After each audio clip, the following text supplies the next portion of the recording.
So there's this Chinese couple that owns a restaurant, and one night about 2 a.m, the husband shakes the wife and goes, "I want 69. I want a 69." And the wife says, "You want beef and broccoli at 2 o'clock in the morning?"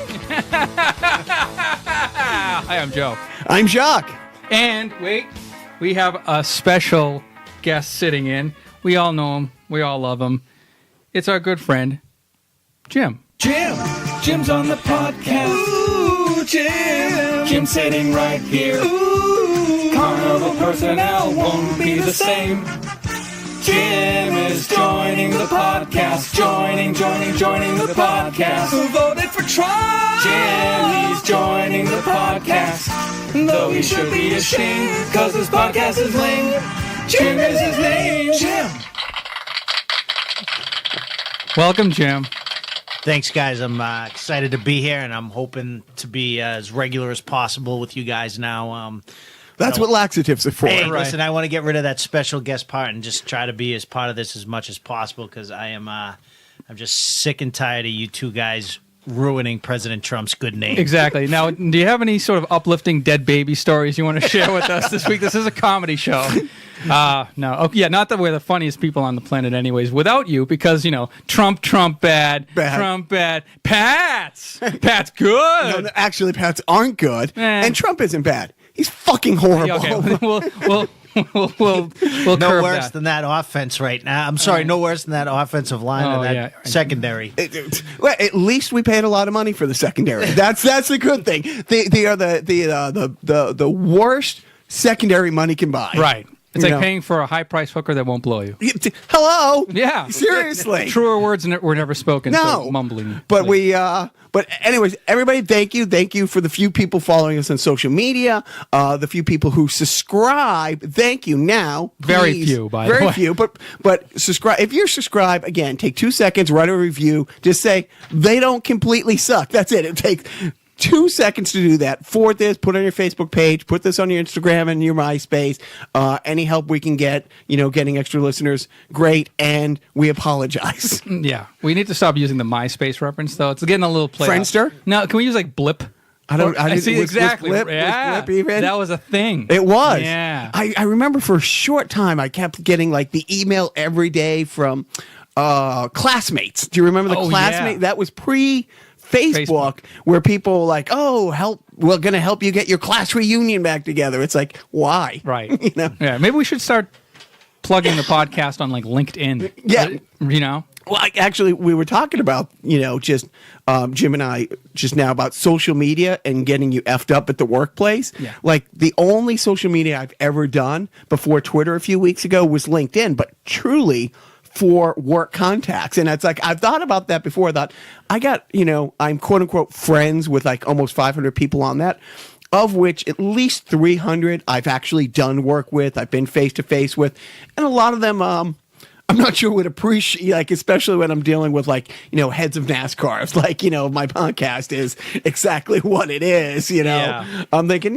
maybe I'll just, shy away from promoting it. Keep there. that on the DL. I'm sure they'll respect your But opinion. so, again. They are open-minded individuals over in Yes. NASCAR. Dale Earnhardt Jr. is apparently, Oh, one apple. exactly. Yeah, exactly. So of course, comedy show, let's just get rid of the elephant in the room. Our awful, since we've last been here, the awful thing in Vegas. And like what Joe and I always talk about doing is what can you do? And there's a couple things that we want to throw out there that you can do. First of all, and this is serious, give blood. I gave blood the other day. Yours? I flossed my teeth, which I haven't done in months, and I just spit into a bag. No, but seriously, I went, and it wasn't that bad. I only had to wait around for about a half hour, 40 minutes to give blood, and it took less than a half hour to do. But you saw in Vegas, people forget. People live in Vegas. People associate with transient, and it's 100% based on tourism. Party time. But the people who are there, people were waiting in line 4 or 5 hours to give blood. Donating money. There's all kinds of Kickstarters and GoFundMe for families who... Funerals are crazy, crazy, crazy expensive. So aside from dealing with the worst moments of your life, you have to pay out of the yin yang. So if you can find a Kickstarter or something like that from victim relief, that's great. But this is something that you can actually donate blood for. Yeah, and you can also donate to the redcross.org. Right. Also, if you're not a big gun nut and maybe you want to do something to, I don't even know. I'm just kind of getting into the anti-gun sort of movement. I mean, I'm not a big gun guy. I'm not anti-Second Amendment. I'm anti mowing fucking 500 people down in the span of 10 minutes. I'm completely for the record, for well-organized militias, right, having muskets.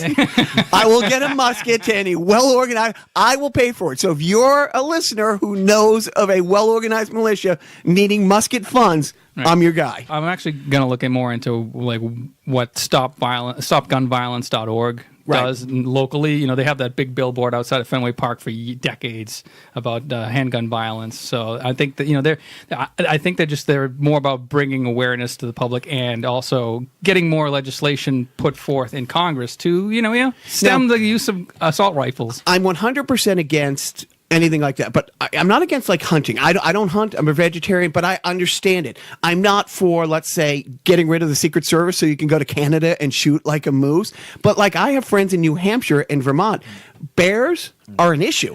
An actual issue in places like that. And that's where it goes from a gun or an assault rifle to a tool, or somewhat even like you're saying, a necessity. And I think both sides, both coasts, especially when you get into that, in that really, Boston, LA, areas like that, you forget how important these things are. These people, people who are, without getting into gun advocacy or anything like that, they are tools. They are important tools that protect livestock. They are tools that there's no nice way to say it, that they kill food. They're needed for hunting and things like that. For the most part, I know you're a vegetarian, but Joe, you, myself, we enjoy a burger. And you know where those come from as well. I can't wait to kill my own cow. I do. Well, we don't do that. I don't think either one of us is man enough to do that. But there is a large portion. And again, this is without getting into assault rifles or assault weapons or just things that are created to create just maximum death. There are tools out there and all that stuff needs to be considered when you are talking about what lengths we're going to take, what we're going to take to. I don't think anybody on the gun control side is saying take away all people's rights to bear arms, take away all handguns, take away all this, take away all that. But what I think everybody's sort of not getting on the left, if you want to say the left, or on the gun control side, is that after all these mass shootings, it's not like there isn't a problem that needs to be addressed. And it's not like there isn't an organization out there with millions, if not billions of dollars that have their hands in the pockets of tons of legislators who have the power to say, hey, maybe make it a little less easy for a guy who lives in Nevada to just go from store to store over the course of a year and build up an arsenal. Like there's no gun registry, if he did have if there is a gun registry out there that tracks who's buying what, make it a little bit harder for him to use an assumed name. And also don't make it available for him to buy the bump stock thing. We can talk about a little bit too, because that's now. Well, you can't buy it because they're all sold out. Right. Like the next day when it was mentioned, hey, this is how you quickly go from a semi-automatic to an automatic, we maybe should think about getting rid of that. The biggest tragedies aside from the sheer number of deaths, and we're talking about 90 people in this country shot every day. We won't get into that. But every time one of these mass shootings happen, the stock of gun manufacturers go up. The stock of the accessory manufacturers go up. And it's all speculative, though. Because, they're going to take away our guns now. We better go get them. Right. And it's not necessarily based on real sales, although the real gun sales do go up. But there's also the notion that because people are going to be paranoid and go out there and that people are going to rush the gun stores, that the speculators on Wall Street are bumping up the stock prices of the stock because they think they're anticipating a rise in the gun sales. One of the biggest problems with gun regulation in the country, the two biggest things, there's no federal regulating from the nation. So living in LA for 21 years, I went to Phoenix about once a year and probably been to Vegas maybe 15 times. I don't like Vegas. It's not my town. I don't gamble. I can't take cigarette smoke, and I can't afford those hookers. So it's not my place. But about 50, 60 miles before you hit the Nevada line, you start seeing the billboards. You know, there is a gun show every weekend. And then you see all the billboards. And this is maybe something to think about, like all the places that you can rent a machine gun to go to these firing ranges and stuff like that. Same thing with Phoenix. Every single time I'm in Phoenix and I'm there, you know, I've worked a lot with the Suns. I've worked a lot with the Cardinals. And I play a hockey tournament every there. There is a gun show. Coincidentally, every single time there's a convention center gun show. Now, here's why it's important to bring this up. I can buy a gun at one of these gun shows. California has very restrictive gun laws. There is no checkpoint going from Nevada to California. There's no checkpoint going from Arizona. I can buy 10 of these, put them in my car, and then drive them. Nobody knows because there's no registry. There's no, if you buy them. And so people talk about the gun violence in Chicago, and it is. South Chicago is, it's a war zone. It really is. And so the gun advocates are all like, well, look at Illinois has some of the most restrictive gun laws. Way back from the Capone days, they started putting in these laws. And they do. The problem is you're right on the border of Indiana, Mike Pence's home state, that has almost no regulations. And so most of the guns, when the police recover these guns, most of the guns come from Indiana. Because again, there's no border checking going, you know, car to car as you can go to a gun show in Indiana and just go. And the fact that, and this is what upsets me. The only thing that upsets me more than after Sandy Hook, people not saying, what the fuck are we doing? Is the fact that the few laws that have been passed just in the past few months have been taken away. The only law that they got on the books after Sandy Hook is people with mental deficiencies, and I forget the term, you guys might know it. If you legally can't handle your own finances, if you get Social Security. Like non-compos mentis kind of people? Right. Yeah. If let's say you're living on Social Security, you got them, but the check can't come to you, it has to go to a handler. A handler. Yeah. Those people, if they can't handle, here's $10 to go buy groceries at the store, let's make sure that those people can't go to a gun show and get it. They just took that away for no reason. They just said, so what few gun regulations there are in the last 6 months. I know the reason. Oh, could you enlighten me? Obama. It's an Obama era. Oh, okay. Okay.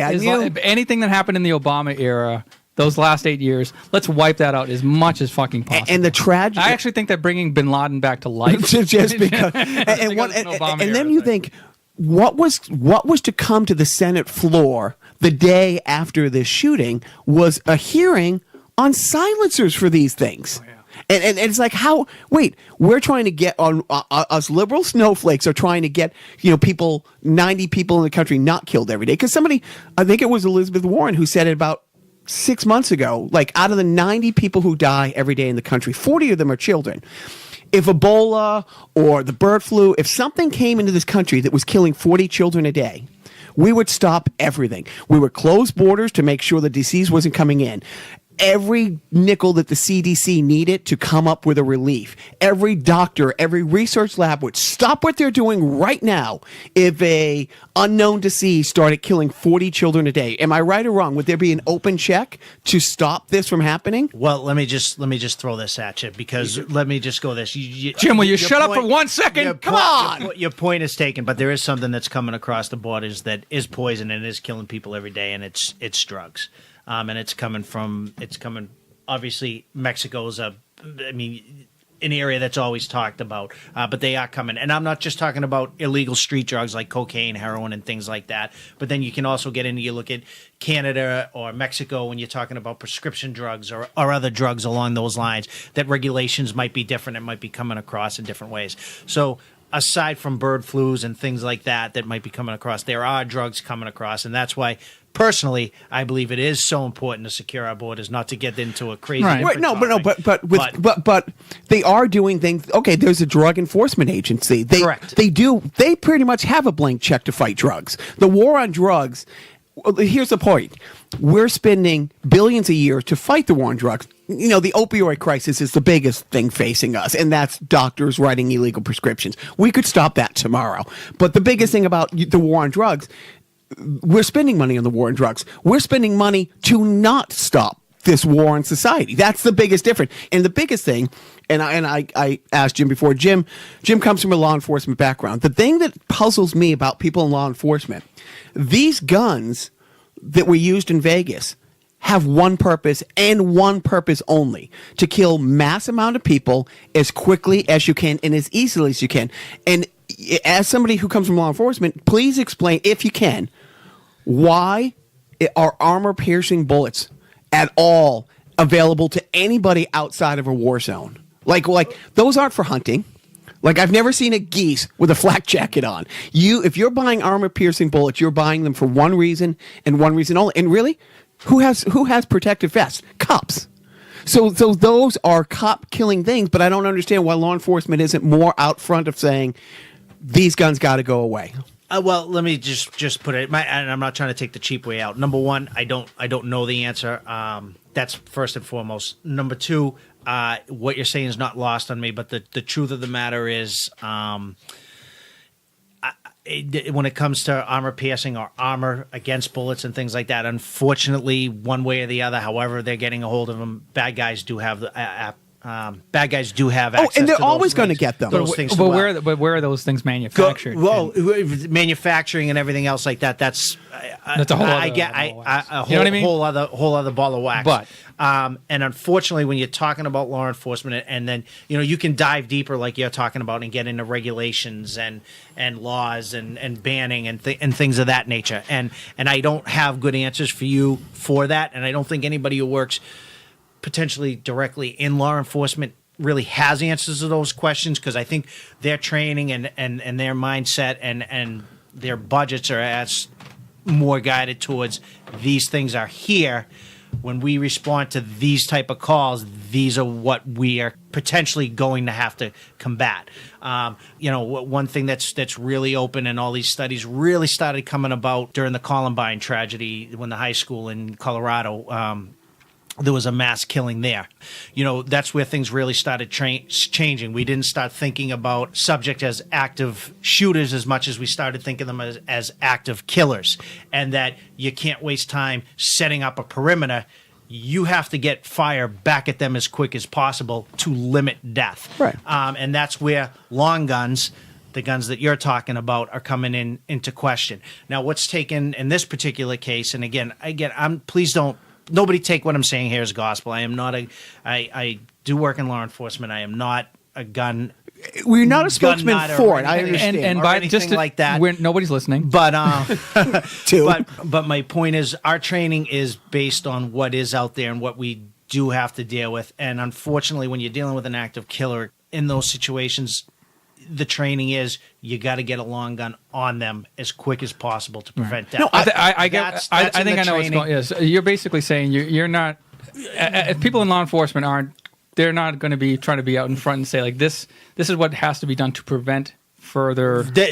You're talking about limiting access. You're that's about right. Getting them off the streets. You're more. I mean, you're talking about first responder kind of thing. And law enforcement, I don't think as a whole. I'm not saying there isn't very intelligent people in law enforcement that study these things and don't have valuable data and input to add to these conversations about why these things should be limited and things like that. Let me just but as a whole, I don't know if the field, the criminal justice profession, law enforcement profession, is where these questions are addressed. Let me ask you this: do you think maybe to put? Do you think it would behoove the law enforcement agencies in America? Do you think it would behoove them to have high-ranking officials maybe get together and maybe start some sort of a movement to maybe bring some sort of legislation? I you know what I mean? I bet you if you look at it, like the at the Mass Chiefs Associations or the National Chiefs Associations and things like that,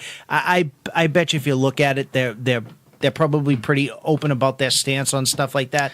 But the question is, it's like anything: how big is their voice, and how much I would think attention does that? The Blue Lives Matter thing is pretty damn big. Does their lives? And how do you say Blue Lives Matter? Which I hate that, but how do you say Blue Lives Matter at the same time? I'm going to fight to keep armor-piercing bullets and semi-automatic guns on the street. Well, and again, I don't know what the values of each individual officer is. I don't know where each individual officer falls on that. that. Not So all officers think the same. I don't know. No, but- I don't know how much. I mean, again, that's a data question. That's something Right. where we would have to go out there. We would have to get that information.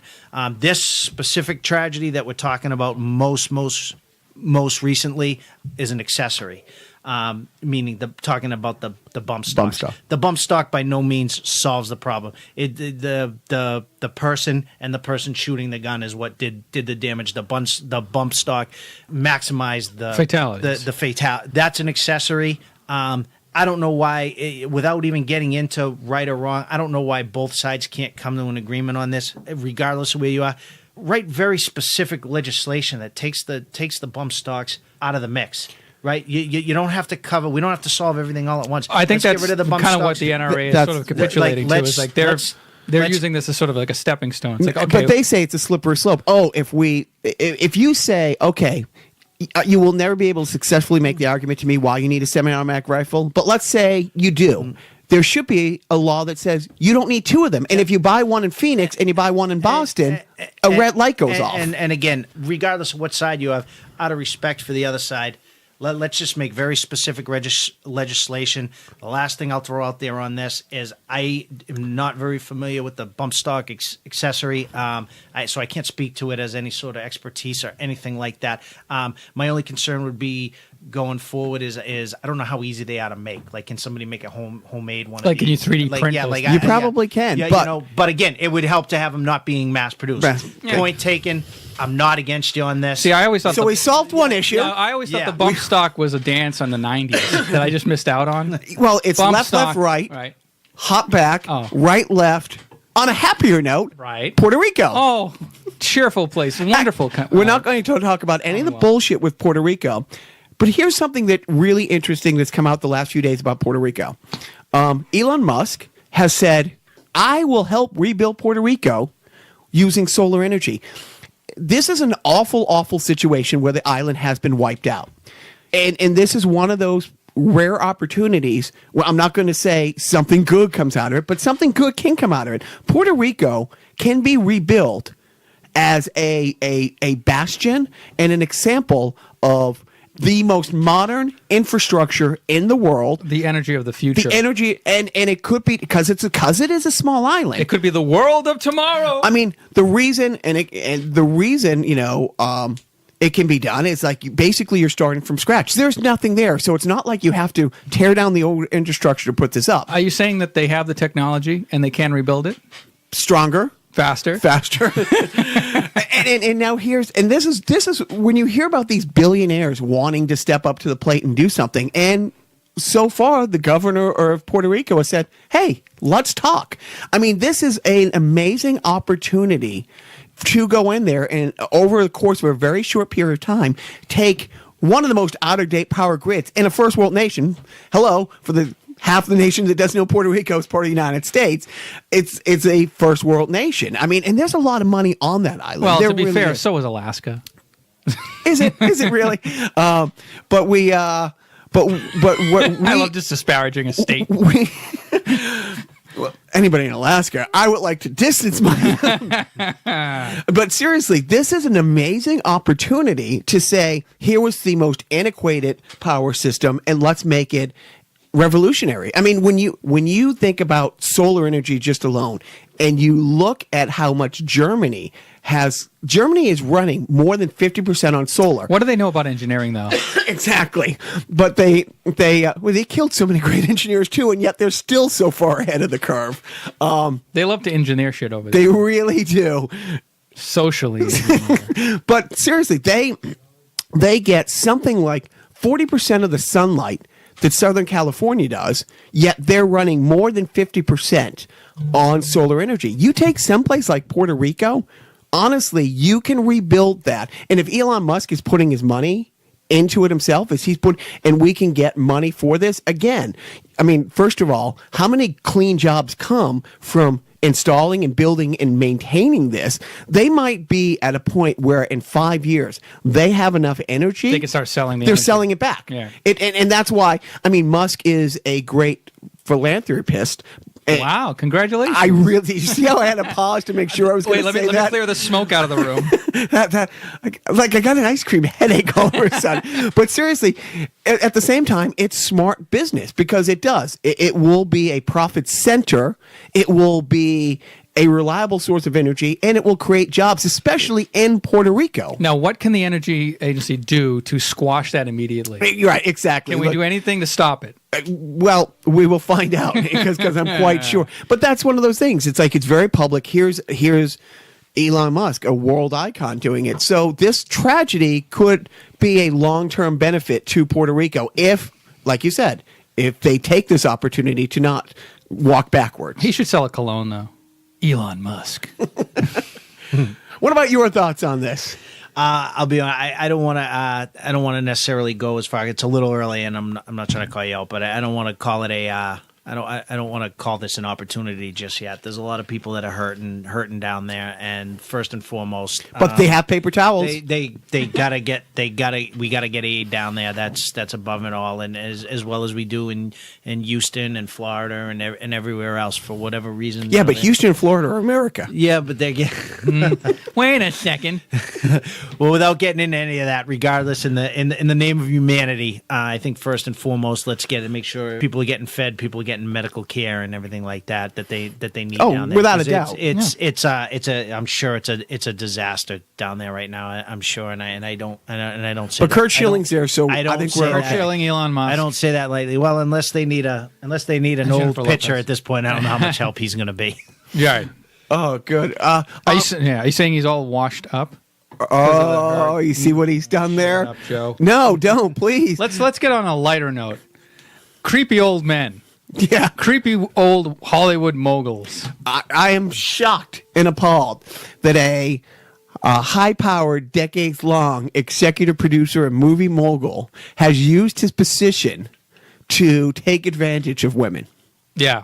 I mean, Unheard of. Seriously, everything about it is awful. And one of the awful things is a lot of the people who are coming forward are doing so at the risk of lawsuit because of having signed when they were young actresses and coming up and stuff like that. Producers. Having signed non-disclosures, basically saying, oh, we're having this meeting, I'm going to keep this under wraps, and then he doesn't keep it under wraps, meaning his penis, but it's disgusting, it's horrible, and it's again, like with a Bill Cosby thing, it's sad when it's somebody whose work, I think collectively, I mean, if nothing else but Goodwill Hunting, I think we would really like the guy, Well, Miramax. Lord of the Rings, I mean, this is like all those Tarantino movies. Probably, yeah, Pulp Fiction. I was going to say he had his hand on that. I Yeah.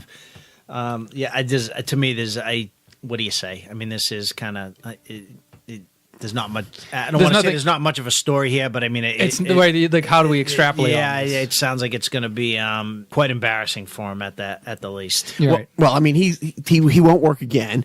A third of his board has already resigned.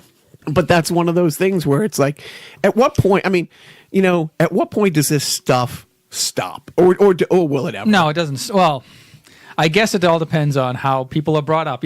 Back in the 60s and 70s, that's just sort of the way things were. Not like today where women are respected and revered. Well, I mean, to be really clear, because there's people on the other side saying, oh, well, now that it's one of your rich, elite, big Democrat donors, people aren't speaking out. Yeah, everybody is. There isn't one person I've heard who said, well, he did all this, but. They're sort of, I'm following a couple of reporters on Twitter, and there's one in particular that's basically saying, like, okay, where is all the Hollywood outrage? And he's not like a right-wing guy either. He's saying, like, where are all the Hollywood people that should be speaking out more and be more outraged about this scandal than actually are coming out? Like why didn't NBC, for example, apparently the night that the Harvey Weinstein story broke, ABC spent like 10 minutes on it, CBS spent like 10 minutes on it or 5 minutes on it, and NBC just sort of, they had other stories to cover. It wasn't a slow news day, but they didn't have much to say about it. And I don't know. Do you want the quick answer? Yeah, please. Because their lawyers are scrambling to find out what exactly in their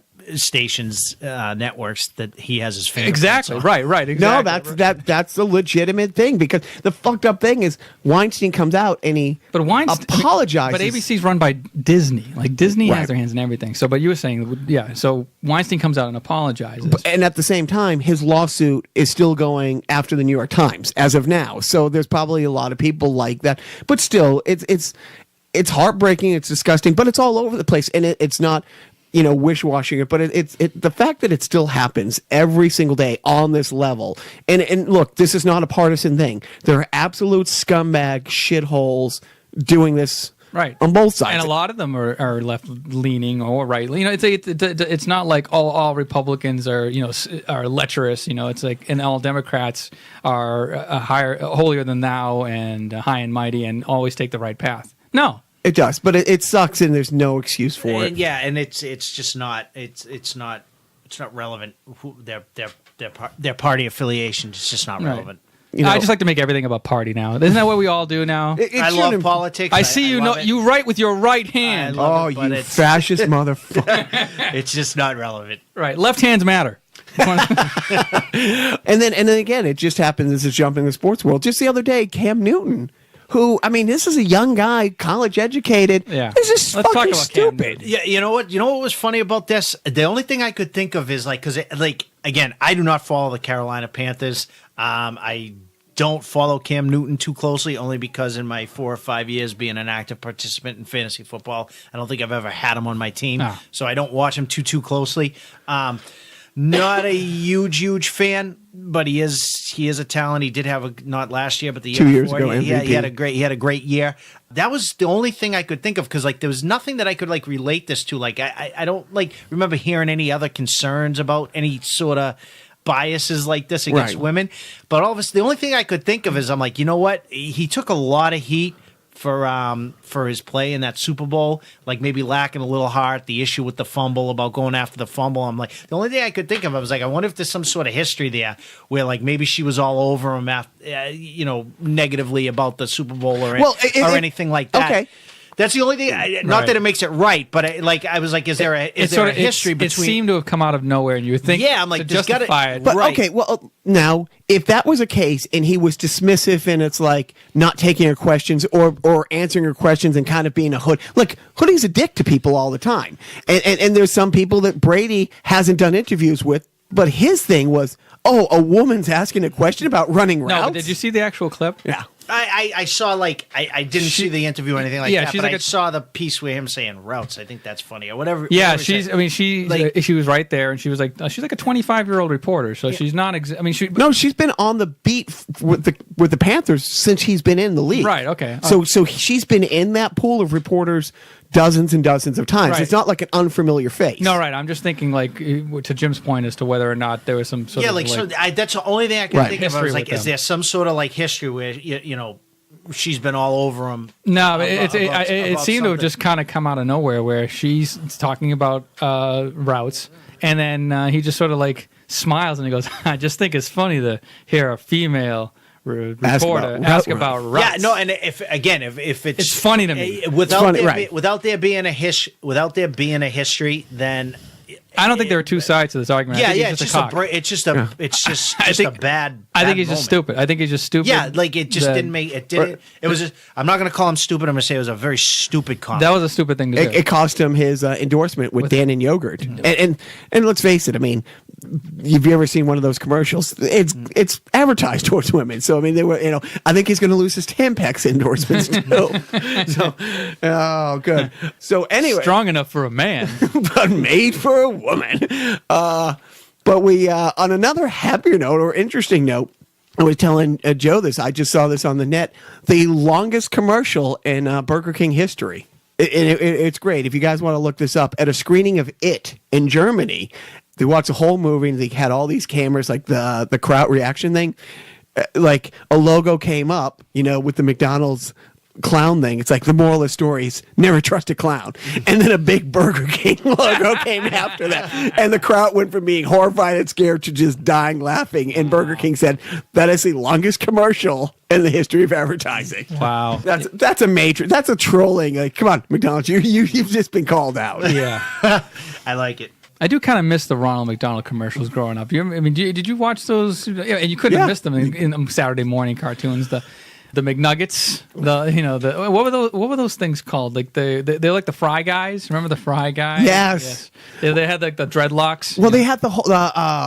There was the Stoned Hamburglar. all the time. There was a Hamburglar. Oh yeah. Do you remember that Grimace? Did you see the Grimace. Did you see that a couple of years ago? They tried to bring back the Hamburglar. No. Oh, it was like a short-lived, almost like an online thing, but it was like a sexy Hamburglar. He was like a 25-year-old, like Ryan Reynolds-looking dude.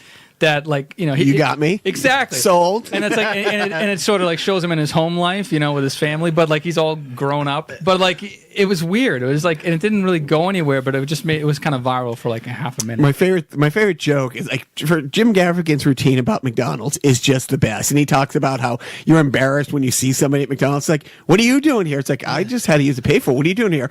I'm just here to meet a hooker. He's running late. Because everyone's ashamed to eat it. They sell 1 billion hamburgers a day, but nobody eats at McDonald's. But he goes, everyone, oh, that food's awful for you. McDonald's never said it wasn't awful for you. Their spokesperson is a pedophilia clown. Wait a second. They've never come out and Joe said, would like to apologize. Well, he was not a pedophile.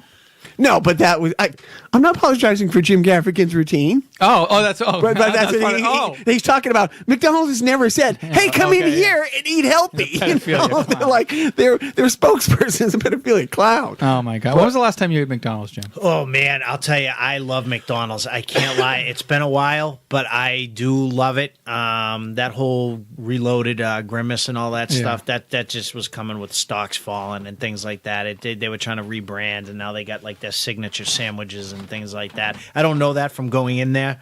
You see the commercials. Did you spend time at the McCafes? It's not even from the commercials. It's actually from one of my favorite networks, Fox Business News. When I watched, and they do their rundowns of all the companies and things like that. Oh, and like McDonald's is going through a period where they're trying to do some rebranding. Local stuff. My local McDonald's, which I pass pretty much anytime I leave my house because there's one just down the street. The drive-thru's 6, 7, 8, 9, 10 cars right all the time. Well, that's Gaffigan's favorite thing. Everybody talks about how, that's awful. Oh, that's awful for you. Yeah, good luck waiting in line for the next 10 minutes. Right. That Shamrock Shake is phenomenal. Oh God. But phenomenal. Have you had a McDonald's? Now I know you're a vegetarian, Jacques, but have you gone to a McDonald's for the desserts? No. The only thing that I've gone to McDonald's for, and we've Not talked to use about the bathroom. We've talked about this before on the podcast, and I mean this. Credit where credit's due. Their fucking toys are great. And it's like, my management, she's collected the toys. She used to for like a long time. And then when we had the little dream squashers, one of the things that we hated about regular TV is they couldn't watch an episode of like, anything. Fairly Odd Parents or something. Without every commercial break, a commercial that comes up and says, your dad's a loser who doesn't love you if you don't get to McDonald's right now and get this toy. And so we always went through the drive-thru, and you could just buy the toy separately. Now, this is where credit's due. They had this Young Justice series of toys. We're talking 6 years ago, maybe 7 years ago, that when we were just moving, I found, and they have, they're like Connor Kent, like Superman. You press a button on his back and his arms go up and his chest lights up.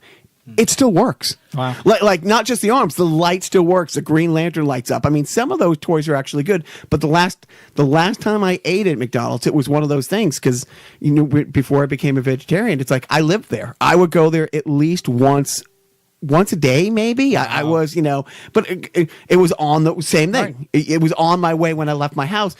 Because I live in America. So most everybody you can't get from your house to work without passing one. And I used to eat fries after I became a vegetarian. Then I found out I love that fries. They're injected with beef fat. That's why they taste so damn good. Right. Who cares? Right, exactly. So just in America, like when we travel abroad, and we're at an airport or something, I can get fries for the boys anywhere in the world because everywhere else but here. Get a Royale with cheese. Just for a point of clarification, Jacques, when you say dream squashers, you mean Hope and Happiness Exterminators? Yes. Yeah. Okay. Yes. The HHEs. I just want to make sure we're on the same page. Yeah, no, but the budget crunch, like with Puerto Rico ruining the budget. I hate to break it to you guys. You're put a little strain on our budget. Yeah. But I think you're gonna have fun. Yeah. on another happier note, now you guys are younger than me, and I'm old. Yet we lost another rock icon, and Tom Petty, passed away this week. And Petty's one of those guys who Twice, by the way. That's how huge he is. Right. Now, who can die twice? Exactly. He's like Jesus. He really, but with Petty dying, it's one of those things. Management, she's not a Petty person at all. Poor choice of words. She's not a fan of Tom Petty, but it was one of those things. She was listening on the radio. It's like, oh my God, here are his #1 hits, and she's like, I've bought most of those. Like, even if you don't love Tom Petty, right? But you go down the list, and this is a guy for the last 40 years has never gone more than a couple years. Even as of 10 years ago, he was still cranking out hits and stuff. But if you're pushing 50 like I am, I mean, you truly could not grow up with Tom Petty. And it is. There's so many of his songs, like, American Girl. It's one of my top 25. Could you grace us with a few bars? Could I sing a few bars? Yes. Could I grace anybody with a few? Not. How about graze? Grace. Yeah, exactly. We off the gun. No, seriously. It's Living down the dream, and then the spleen. Don't living like a refugee. Don't want to live like a refugee. No, has Weird Al covered him? Are there any Weird Al Petty? Yes. He won. His first album, there was a song called "Stop Dragging My Heart Around" that Petty did with somebody else. Don't stop dragging my heart around. So, of course, Al had Fleetwood Mac girl. I think. Oh, it's Stevie Nicks. Stevie Nicks. Thank you. I knew if I said long enough. It's called vamping, ladies and gentlemen. But Weird Al did "Stop Dragging My Car Around." Stop dragging my car around. In the same vein as Weird Al, do you remember? I might have even ended up on Formal Edition. Do you remember? Somebody did a project where they were walking into like Burger King and McDonald's with those giant cameras that we had back in the day, and they were playing "Don't Come Around Here No More." It's on Petty. Oh yeah. And then they would cut out of it, and I think it may have ended up on our show or something like that, but. It's obviously no, we would have never used licensed music without permission from. No, this was a high school project, but I think it might have. Some kid did it as a high school project, but it was at the time of Formal Edition, and it may have ended up on our show. I just remember that. I only remember the good times from Formal Edition. I thought that was one of the good times. Temporary layoffs. Good. But okay. What are your top 3 Petty songs? Go. Refugee. Yep. American Girl, and probably Free Falling, but I'll tell you why. It is a great song. One of the first shows that I've ever went to, like real shows of the bands I love, Sebadoh and Buffalo Tom were playing a club smaller than this, about the size of this room. And Sebadoh did a cover of Free Falling that I will never hear that song without hearing Sebadoh do it. And it was so great. So I don't know if I love Tom Petty's Free Falling, but I love Free Falling done by Sebadoh. So I would put that in my top 3 Petty songs because of that. Yeah. I mean, Last Dance with Mary Jane, great. Eerie video. Yeah. Yeah, very creepy. But it's just like, the way that they had to blur out Let's Roll Up Another Joint. Oh, no, that's a different song. That's You Don't Know How It Feels. That was a different song that I'm mixing up because I'm 40 and I'm old. But that was also a good song. But he's one of those guys. It's like you literally, if you just Google like top 10 Petty songs and you go down the list and you're like, holy fuck, you'd have no idea that these songs have been rattling around in your brain, and Tom Petty is there, and it's there because of Tom Petty. And then he's one of those other guys who you look at the list of songs he wrote for other people. Yep. And there's another dozen plus songs that are in your brain that he's written. Were you ever a Petty guy? My 3. Did the new kids ever cover Petty? No, but I do like American Girl. I did like Don't Come Around Here No More. I actually love that song. You Don't Know How It Feels. Is that all? Yeah, that's great. That's just a good. So if we want to go out, and to be honest with you, that's probably the only 3 Tom Petty songs that I could name. You don't know how it feels to be me. You gotta go in the hell. It's all gone in the hell. Wow. Did Tom Petty die 3 times? Because it just sounded think like our he was audience right died. here, right now. But if we're going to go out and buy this catalog, we're going to come up with some cash. Joe, you got any suggestions where the money's coming from? It's coming from this defunct sponsor. Absolutely nobody sells for less. I'm Robert Stack. Do you know that over 1 million people bought from Fredder last year? Do you know why? It's simple. You're guaranteed in writing that absolutely nobody will sell for less than Fredder. Save on this Gold Star VHS video recorder with wireless remote for only $279. Or this Magnavox 19-inch cable-ready color TV with remote, just $269. Fredder's prices are untouchable.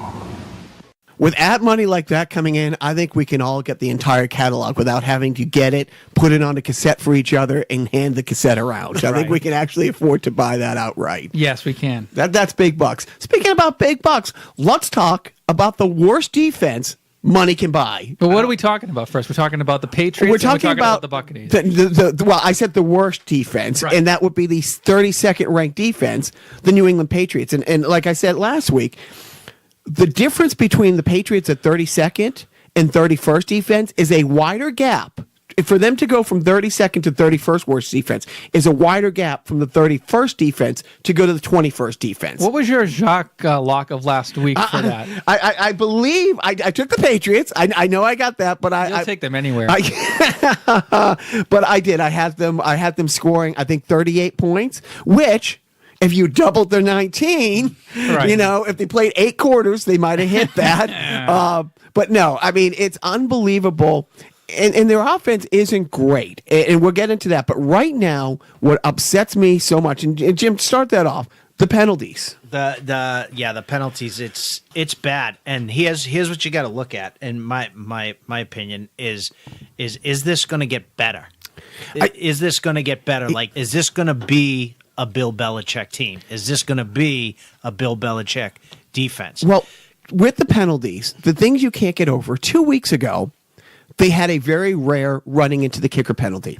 And the team was it was 4th and 8. And so they ran into the kicker, a 5-yard penalty. It wasn't the end of the world, but it was a stupid penalty. The very next play, a different player runs into the kicker. And now it was 4th and 3. Now you just gave him a first down. The game last Thursday, same thing. They got a roughing the passer penalty on a drive that extended them. They were 3rd and forever, but not only did the 15 yards put them in first down territory, it's an automatic first down. And then on the same drive, they were 3rd and forever. They don't pick it up. It was an overthrown pass, but a roughing the passer. I mean, 2 of the same penalties back to back on the same drive from different people. It's not one guy. You get him off the field. He's being an idiot. Get him off the field. I mean, that's the kind of mistakes that are so you can't. Do you blame the coach? Yes. Yeah. You have to. Honestly, even the buck stops with him. Right. Not the Tampa Bay Bucks. I suck. But seriously, there was an offside there on what was it? Was it a 4th and 2 or whatever on a punt? There was an offside that led to a first down, and maybe the Bucks can't necessarily make you pay for that, but I mean, again, I feel against Carolina and against Tampa Bay, pushing out down the road. I mean, I feel like we're 1-1 in wild card weekend. Those seem like wild card games to me that could have went either way. There's no bounce here or there. Yeah, there's no guarantee for us. Teams that aren't going to be 500. You were expected to be 16-0 this year, 19-0, and all these teams that you're lost to are supposed to be 8-8, 9-7. And the thing about the penalties on third down, going into the last 2 drives that the Tampa Bay Bucks had, they were 0-4 on third down pickups. Every first down that they had up into those last 2 drives on third down were picked up on penalties. You gave them 7 first down on penalties on third down. They were 0 for 8 on third. Well, 0 for 5 because he punted 5 times. They ended up getting 7 first down on third down penalties. It's okay, if you did on the first down, it's stupid, but it's not the end of the world. When you are about to get off the field and give the ball back to Brady, no, Sit down, Tom. This asshole's offside. Sit down, Tom. We ran into the quarterback again. Sit down, Tom. There was an interference call on the other side of the field away from the play. Let's not forget the missed field goals. You don't win. You don't win without the missed field goals. And Our 12th man. yeah, Seriously. it's not good. When you win 19-14, even if he kicks 2 of the field goals, Game over, man. And 2 of them were Game over. 2 of them were almost 2 of them extra they should have been hit. They should have been hit. This is what it is. They were like under 30 yards. There was they weren't. They were chip shots. We just got you got lucky. Now You're lucky. You're lucky that the Jets are next. the other because we were saying that about Tampa. We were saying that Carolina's defense is horrible and their offense is horrible. This will, like 2 weeks ago, it was like, okay, the defense will get itself right, and we make Cam Newton look like Cam Newton in 2015. So I'm not optimistic about that. The biggest thing that upsets me about the Pats in the offseason, being a cocky asshole that I am, I was laughing out loud on this podcast, laughing. Buffalo called it in for the year. Buffalo quit at the beginning of the season. Before in the offseason, Buffalo quit for 2017. They were trading away players for draft picks. They were letting free agents go away to save salary cap because they knew this year and next year they're going to be dog shit. So they're playing for 2019. So we go out and we get their cornerback for $13 million. The day free agency opened. The Patriots never get anybody the day free agency open, let alone the highest paid cornerback. It's one of those glamour positions. Quarterbacks get paid, receivers get paid, cornerbacks get paid. So we paid $13 million to him. We thought we were going to lose Butler, but we kept him, but we alienated him. So you have Butler on one side, who's been the ideal Pat for the last 3 years, who's getting a quarter of what the guy playing opposite of him, and the guy playing opposite has been crap. Yeah. He's been absolute, honestly, he has been a liability, not an asset. So anyways, we won't go too far into it. No. 10 more minutes on the Patriots, please. But it's killing me that, we go out, we pay for him, then we get Buffalo's running back, and I'm like, oh great, we got Buffalo's number 1 cornerback, we got their number 1, running back. We might be in a lot of we might be, I won't say a lot of trouble. We might be in some trouble. This may not be the season that everybody had predicted. Well, no, because the national people were saying 19-0. And then, Jewel. But how crazy is it that somebody shorter than me is the cog in the offense that is really messing them up? I mean, because Brady was able to get the ball out in less than 2 seconds, because Jules was the king of a 3-4 yard pass and get 4 or 5 yards running. Gronk gets a 6-7 yard pass and runs 10 yards because you can't turn him down.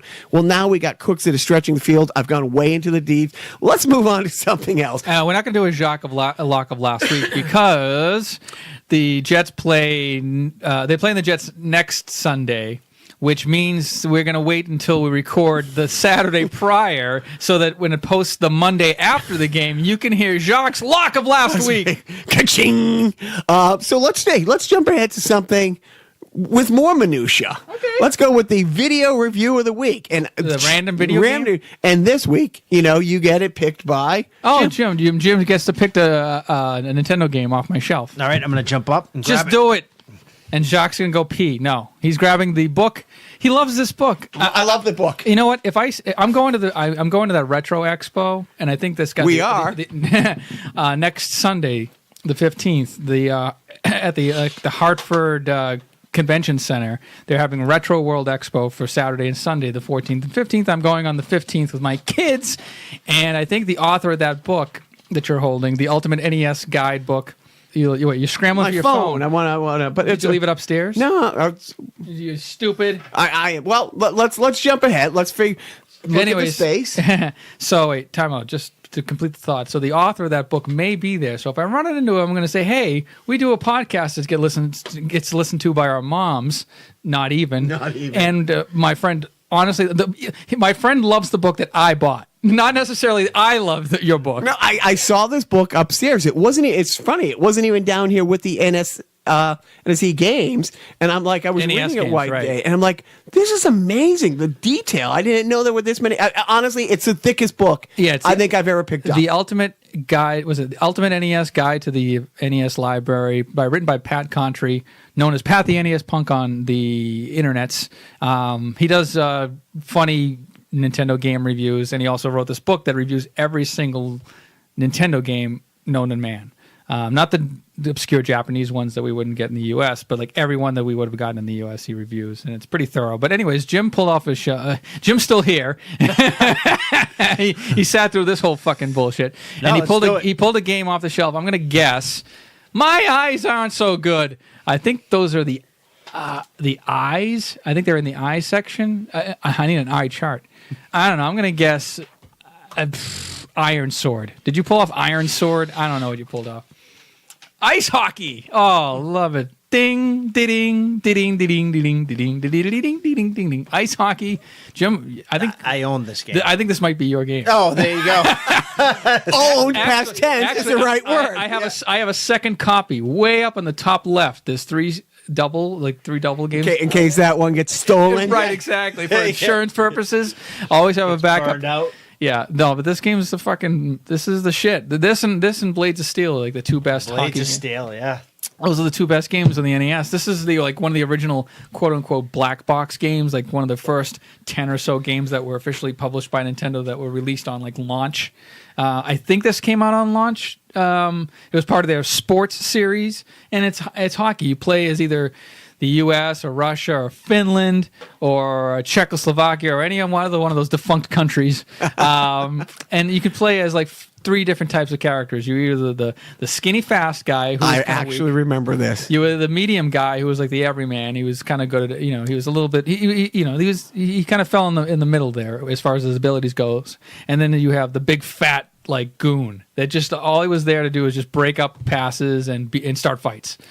Slow moving, not very accurate. But, he was basically, I think he doubled as a Zamboni between periods. But it's just an awesome little game. And if you don't play ice hockey and if you don't love this, then you ain't American. Sorry. Sorry. What do you think Pat gave it? I think he gave this 4 stars. I actually gave it 5 stars. Oh, see, I underrated it. But his description, if you could read the first line, I mean, it's like I don't think Pat's a sports guy. He's not a sports nut. This was written by Pat Country. He had multiple authors on these reviews, so like at the bottom it has the initials of who wrote it. But Pat did write this. Pat did write this, and he actually gave it 4 stars. You can't count stars. I cannot. Yeah, 4 is that 4 out of 5? Yeah, there were 4 stars. Oh, okay. 1, 2, Cuatro. 3. What are you? Is that Donald Trump over there? I can't with that Spanish accent. The first line, select your team and the size of each of your players, and then shoot the puck in this cartoony 4 versus 4 ice hockey game where the object is to score more goals than your opponent. Really? Thank you. Well, that's basically, if you ask any hockey player after the game, what do you think he could have done better? Yeah. Probably score more goals than the other team. Right, exactly. Put more shots on that. What do you think it cost? It's a pretty common game. I have 2 of them. 2? You must be rich. Nobody has 2 ice hockey NES games. Nobody of stature anyway. Nobody with dignity. Exactly. What's that? I'm gonna guess cot only. I'm gonna guess $4.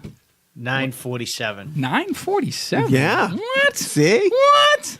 Wow. Okay. Well, anyways, ice hockey. Pick it up yesterday. So we're going to wrap this up. We're going to wrap it up by again thanking the co-host and hopefully in the third chair on a more regular basis. Jim, I am determined. I'm going to be here. We're going to do this. You'll never. It's that whole spending time with your fucking kids. Yeah, seriously. Yeah, you see, he doesn't understand.